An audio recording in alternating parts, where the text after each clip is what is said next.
Good morning, students.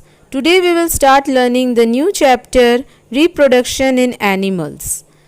Reproduction is one of the basic characteristics of living beings, which differentiates them from non-living objects.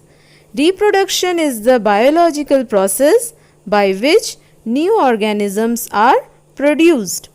All organisms, either it is a bacteria or humans or animals, they reproduce through the process of reproduction. Mainly, two types of reproduction are there.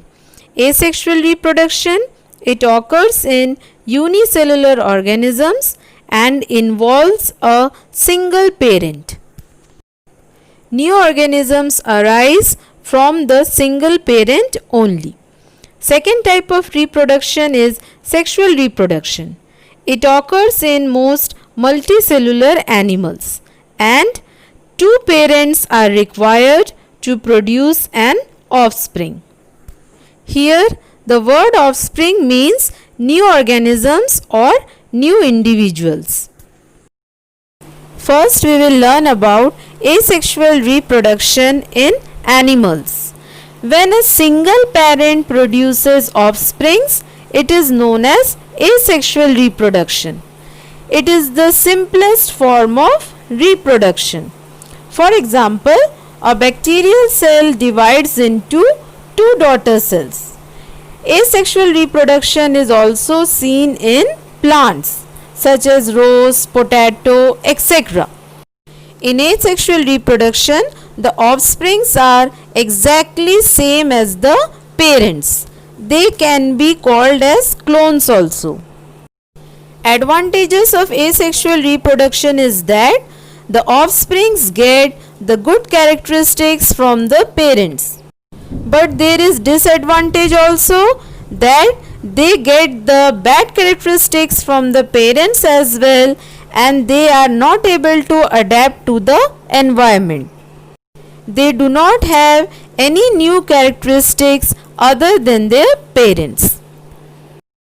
Today we will learn some methods of asexual reproduction in starfish, amoeba, hydra, sponges, etc. Some methods of asexual reproduction are budding, fragmentation, regeneration, binary fission and gamules. Cloning we will learn later in our forthcoming chapters. First, let's learn about budding. In this process, a small bulb-like projection called a bud is formed on the parent's body. On maturation, this bud gets detached from the parent's body to grow up into a new individual. In yeast and hydra, they reproduce by budding. You can see the process in the video. Next method of asexual reproduction is by gamules. Internal buds is the another name for it. In this process, the parent releases a specialized mass of cells that can develop into an offspring or new individual. Examples are sponges, which exhibit this type of reproduction. Third type of asexual reproduction is fragmentation. In this, the body of the parent breaks into pieces and each of the piece can produce an offspring. Planaria is the name of the organism which reproduces by fragmentation. Here you can see in the picture that the fragments of the body of planaria are able to give rise to a new individual. Next method is regeneration. If a piece from the body of a parent is detached or separated, it can grow to develop into a completely new individual. This process is called regeneration. For example, starfish shows this process of regeneration. You can see it in the video very nicely. The fifth method is binary fission. This is seen in amoeba. It is the simplest form of asexual reproduction. It is mostly seen in single-celled organisms like bacteria and amoeba. In this type of reproduction, a fully matured cell divides into two and the two individuals are formed. That is why it is called as binary fission. Binary means two and fission means to divide. So the two individuals formed by binary fission are called daughter cells. One important characteristic of asexual reproduction, as I told you before, is that the offspring arises from a single parent. So it receives genes from one parent only. Hence, it does not show any variations. It is exactly identical to the parent because only one parent gives rise to a new individual. Next, we will learn about sexual reproduction in animals. Sexual reproduction requires the involvement of two individuals, one male and one female. Human reproduction is a common example of sexual reproduction. Both males and females have special organs for sexual reproduction. Special cells called gametes are produced by the reproductive organs. The male gamete is called the sperm and the female gamete is called the ovum or egg.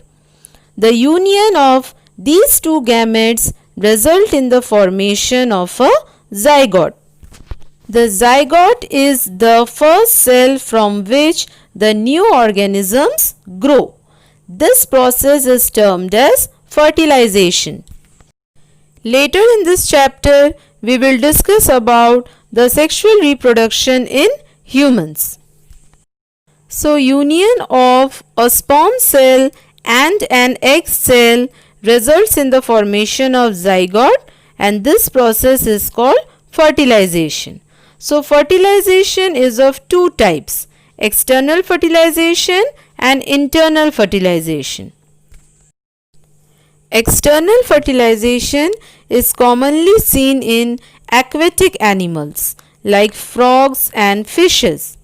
The eggs are released by the females in the water where they are fertilized by the sperms released by the males. The term external is very well known by you all children. External means outside. So this type of fertilization occurs outside the body of female. The eggs and the sperms fertilize outside the body of the female. Amphibians like frogs and toads shift from land to water bodies during rainy season. When the male and the female come together, the female lays hundreds of eggs in water. These eggs are covered with a jelly-like substance to protect them.